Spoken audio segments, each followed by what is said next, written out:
Vamos a continuar nuestro estudio y en esta ocasión vamos a poner nuestra atención en una palabra que ya hemos mencionado más de una vez.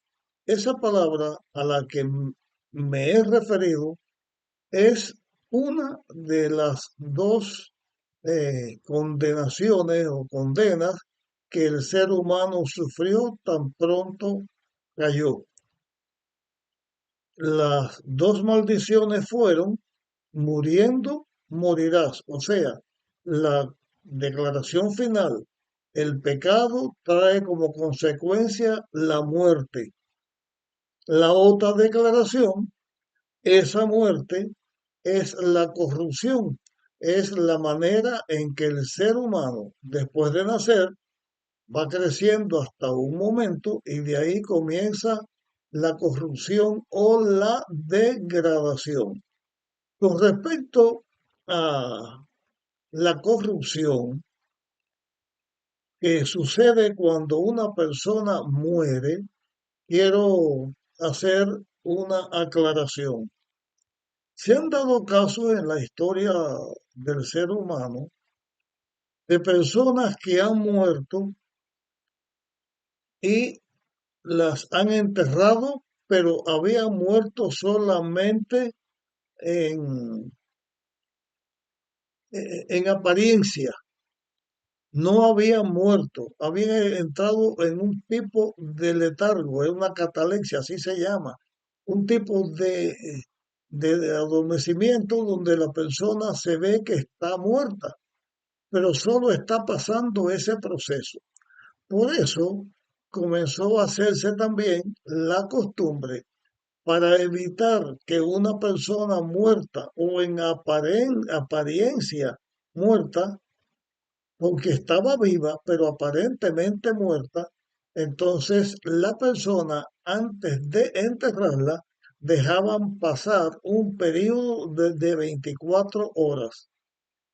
Después de 24 horas, si la persona no había estado completamente muerta y no regresa en esas 24 horas, ya no va a regresar.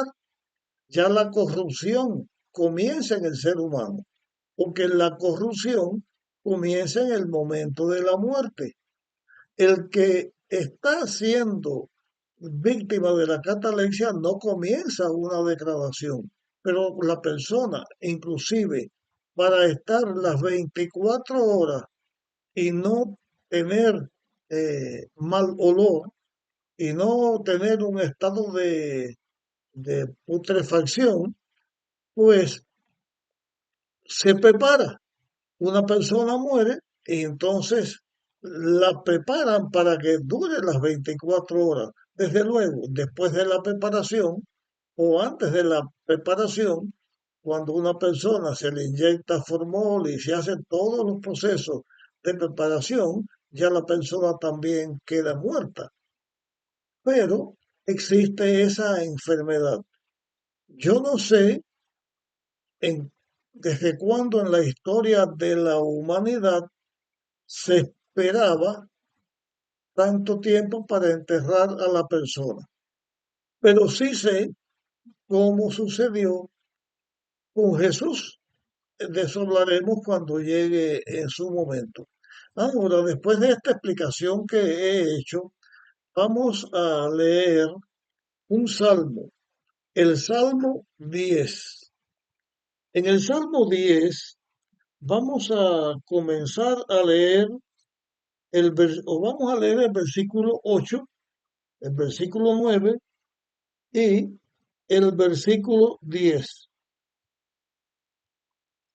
El Señor ha puesto siempre ante mí, el Señor he puesto siempre ante mí, porque está a mi diestra, significa que está a mi favor. En la Biblia, cuando se habla a la diestra, Dios a la diestra, o la manifestación de Dios a la diestra, significa aceptación, significa bendición, significa que Dios está de parte nuestro o nosotros de parte de Dios. Cuando se eh, pone a la siniestra, o sea, a la izquierda, significa contrario.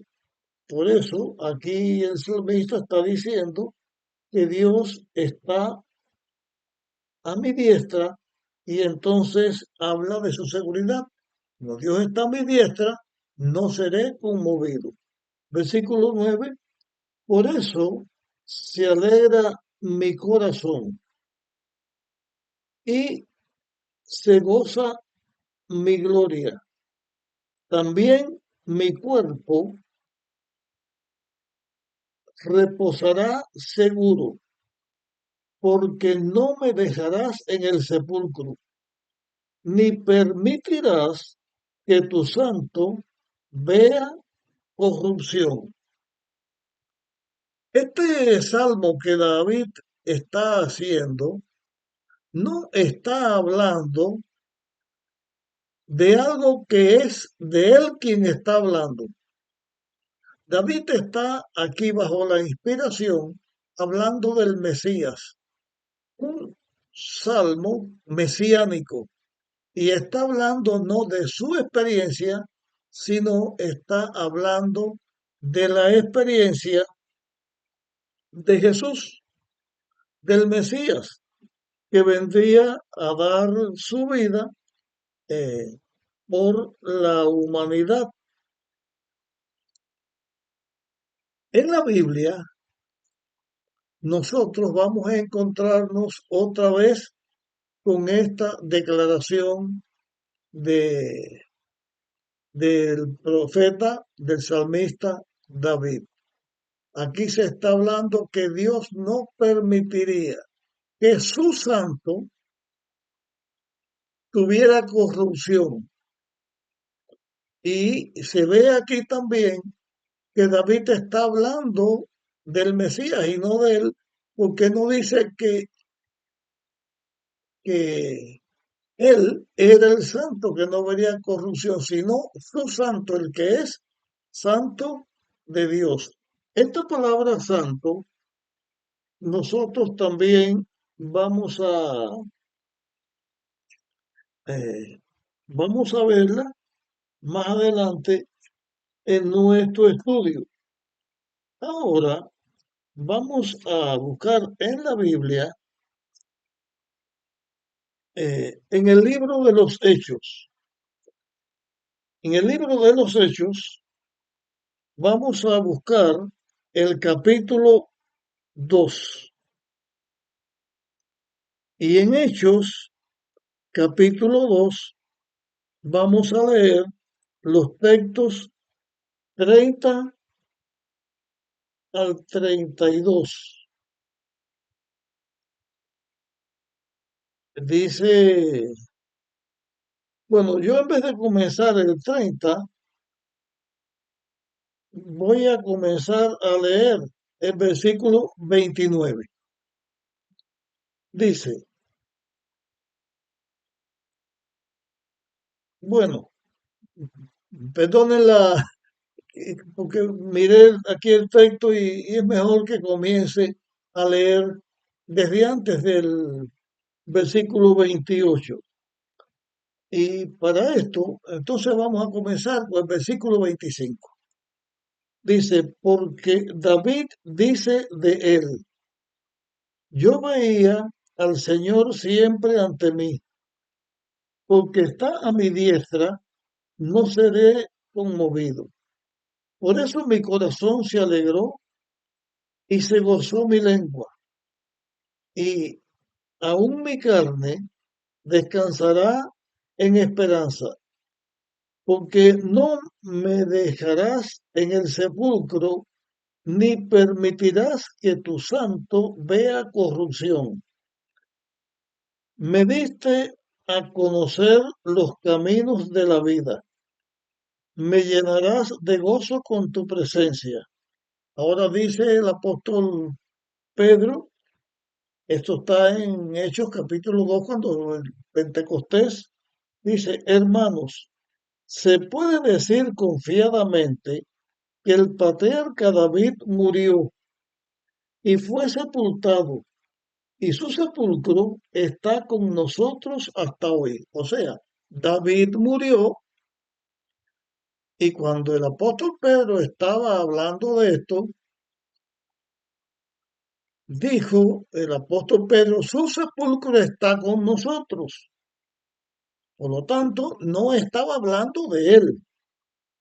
Dice, siendo David profeta, versículo 30, en adelante leo, siendo David profeta y sabiendo que Dios le había asegurado con juramento que un descendiente suyo sería el Cristo, que se sentaría sobre su trono, lo vio de antemano, habló de la resurrección de Cristo y dijo que él no quedaría abandonado en la sepultura, ni su carne vería corrupción. A este Jesús Dios lo resucitó y de eso todos nosotros somos testigos. Aquí se está hablando de Jesús y se está diciendo de Jesús dos palabras. Una, su santo. Ya lo hemos visto en temas anteriores, lo veremos otra vez en otro tema, en este, en otro tema o en este al final. Dice, no permitirás que vea corrupción.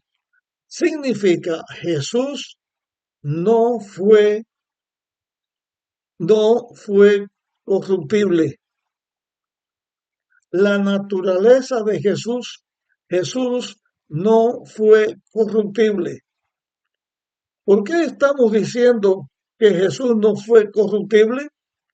Porque Dios, hablando a través de David, antes de que Cristo viniera a la tierra, mucho tiempo antes, ya había dicho que Dios no permitiría que su hijo viera corrupción.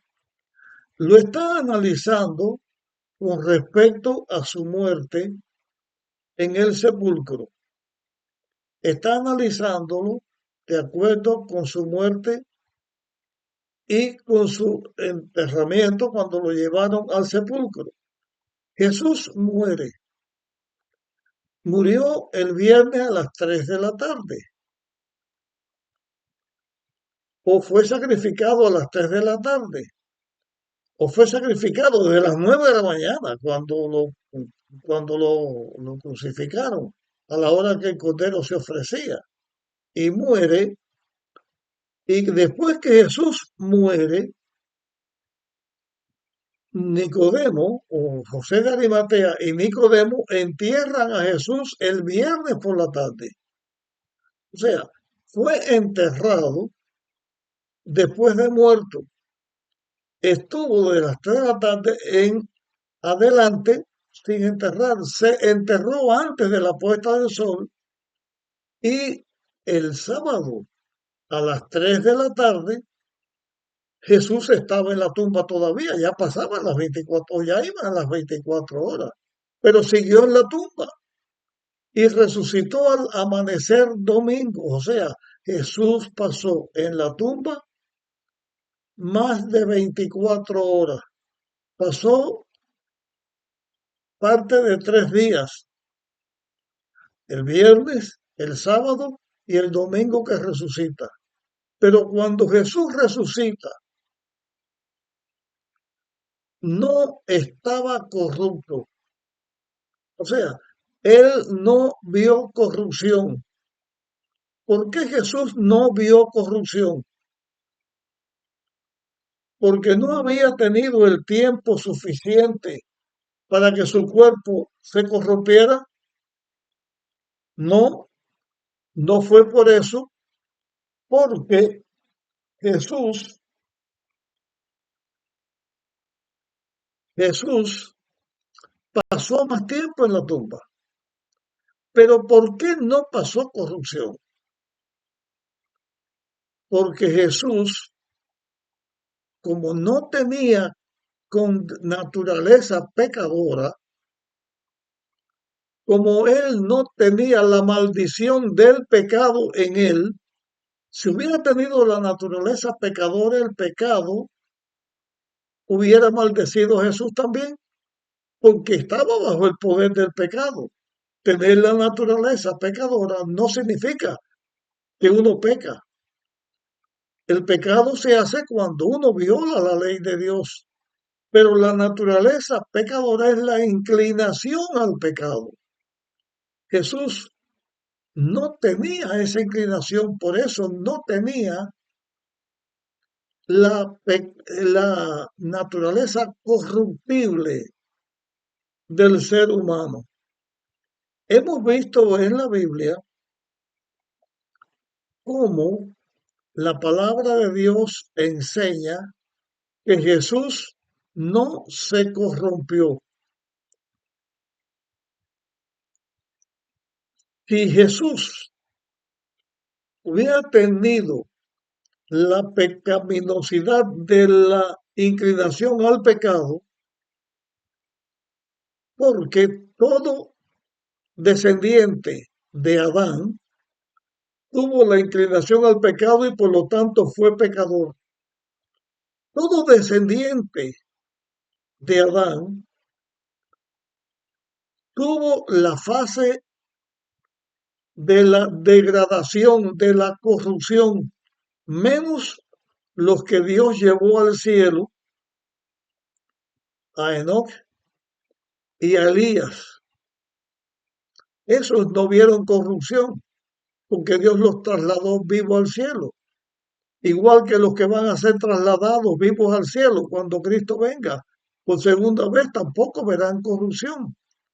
Pero es por la obra de Jesús, que es el Salvador de ellos también. Moisés, la Biblia no dice cuánto tiempo Moisés estuvo enterrado. La Biblia lo que dice fue que Dios resucitó a Moisés y Moisés representa a todos los que hemos de morir y resucitaremos cuando Cristo venga. Si Moisés vio o no vio corrupción, no sé. Si vio corrupción, porque el proceso de la corrupción vino sobre él. Si no, vio corrupción porque Dios lo levantó desde antes, pero no lo tenía en él innato. Cuando Jesús muere, antes de morir, Jesús le dice a sus discípulos, nadie me quita la vida, yo pongo mi vida, tengo poder para tomarla y tengo poder para darla. Nadie me la quita. Dije esto al revés, lo voy a decir ahora derecho.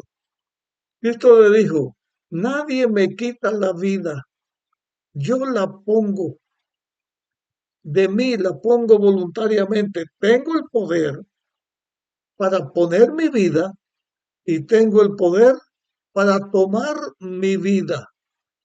Jesús, como Dios, tenía el poder para tomar su vida. Y en esa ocasión sí podía usar su poder porque ya había vencido a Satanás, ya había muerto en la cruz, ya había sido enterrado, había pasado el tiempo, por eso estuvo parte de 3 días en la tumba y entonces él toma su vida. Jesús no fue corruptible y por eso tenía ese poder y son las mismas palabras de Jesús.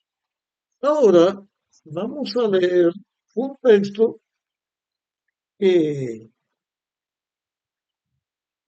todos los que seguimos la Biblia y todos los que tenemos eh, fe en Jesús y tenemos esperanza en Jesús, conocemos.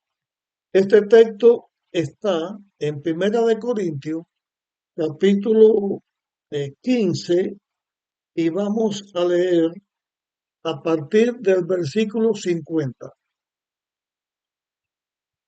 Sin embargo, os digo, hermanos, que la carne y la sangre no pueden heredar el reino de Dios, ni la corrupción hereda la incorrupción.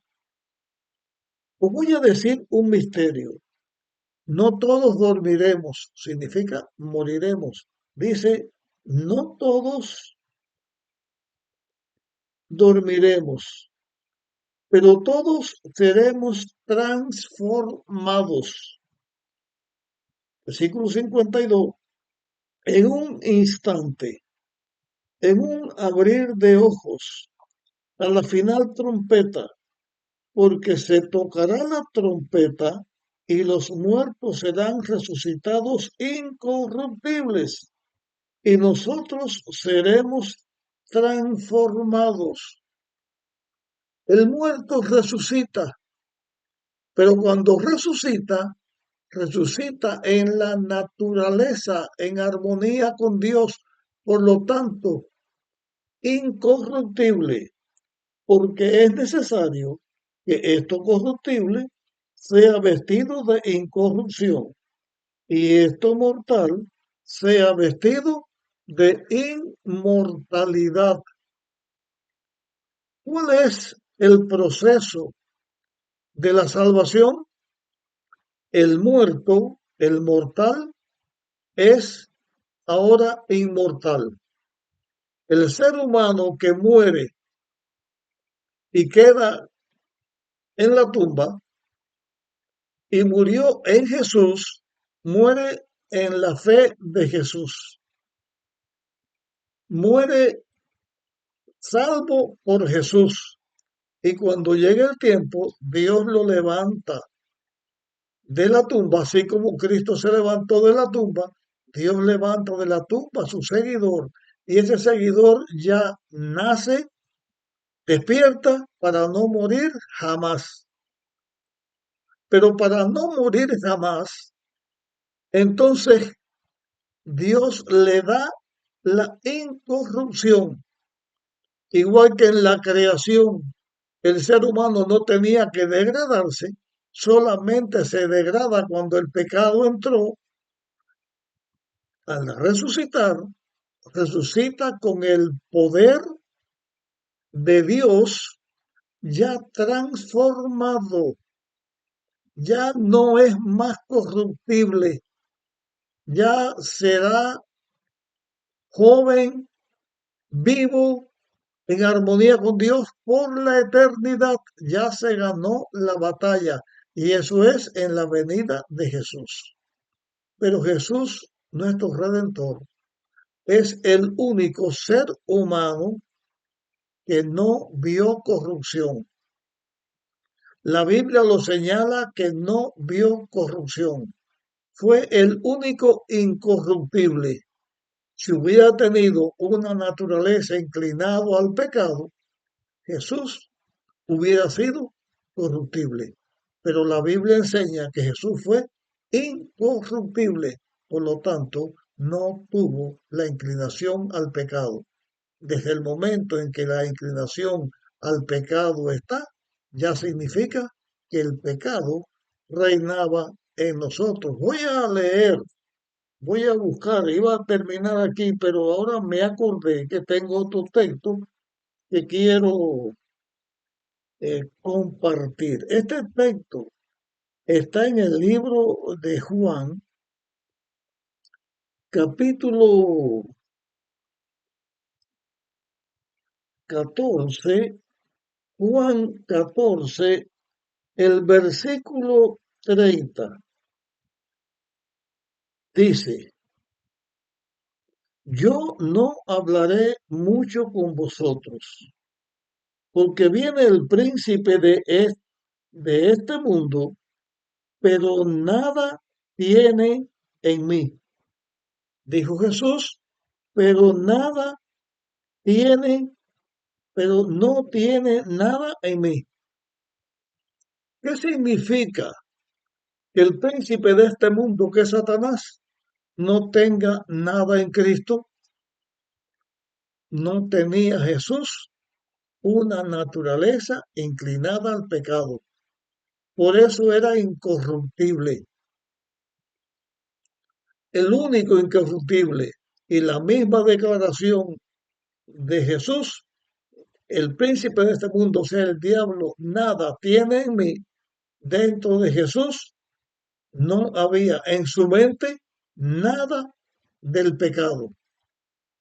Y por eso Jesús salvó a la humanidad.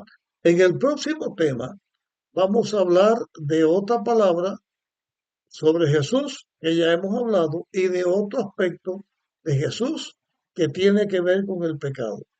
Comparte este tema con otras personas y nos encontramos en nuestra próxima grabación.